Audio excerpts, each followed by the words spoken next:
ඔන්න අද කියලා දෙන්න හදන්නේ රසම රස අල බෙදුමක් හදාගන්නේ කොහොමද කියලා.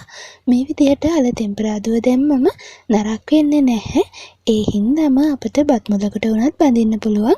ඒ වගේම සුදු කැකුළු බත් එක්ක මේ අල තෙම්පරාදුව හරිම රසයි. ඉතින් එහෙමනම් අපි බලමු මේ රසම රස අල තෙම්පරාදුව හදාගන්නේ කොහොමද, මොනවද අපිට ඕනේ කරන්නේ කියලා. මෙතන අල ග්‍රෑම් 250ක් තියෙනවා. අල ටික හොඳට සුද්ධ කරලා මෙන්න මේ වගේ පුංචි කෑලි වලට තමයි කපා ගන්න ඕනේ. අපි අල තම්බලා තෙම්පරාදු කරන්නේ. එහෙම නැත්නම් අල කිරිහොත්තට හදන්නේ. අන්න ඒ විදිහට නෙමෙයි, මෙන්න මේ වගේ පුංචි කෑලි වලට තමයි අපි කපා ගන්න ඕනේ. මම ටිකක් ලොකු බීලුණු ගෙඩියක් කපලා අරගෙන තියෙනවා. ඒ වගේම මිරිස් කරල් දෙකක් විතර උඹලකට ටිකක් අරගෙන තියෙනවා. ඔයා කැමති නම් විතරක් එකතු කරන්න පුළුවන්. හැබැයි උඹලකට එකතු කරාම හරිම රසයි. තව කරපිංච රම්පි ටිකක් ඕනේ කරනවා.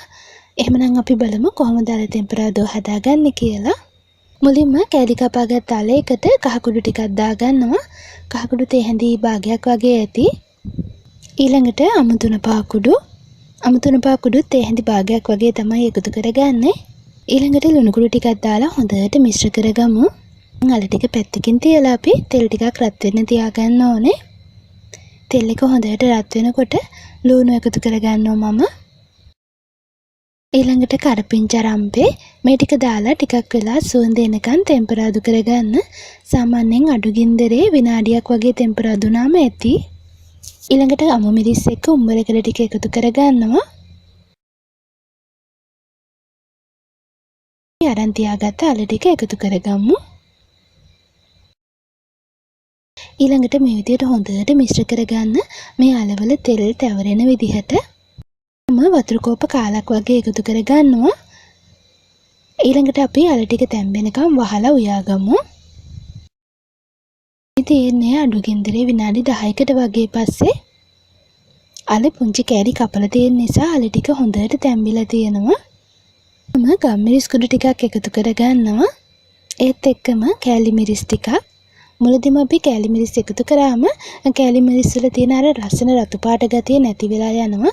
ඒක නිසා අල තැම්බුණාට පස්සේ තමයි අපි කෑලි මිරිස් ටික එකතු කරගන්නේ.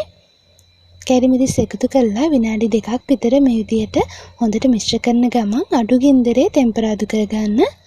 දැන් අපි අලයකට එකතු කරගත්ත වතුර එහෙම හිඳිලායි තියෙන්නේ. දැන් මම ලිප ඕෆ් කරලා වහලා ලිප උඩම තියාගන්නවා විනාඩි 5ක් විතර.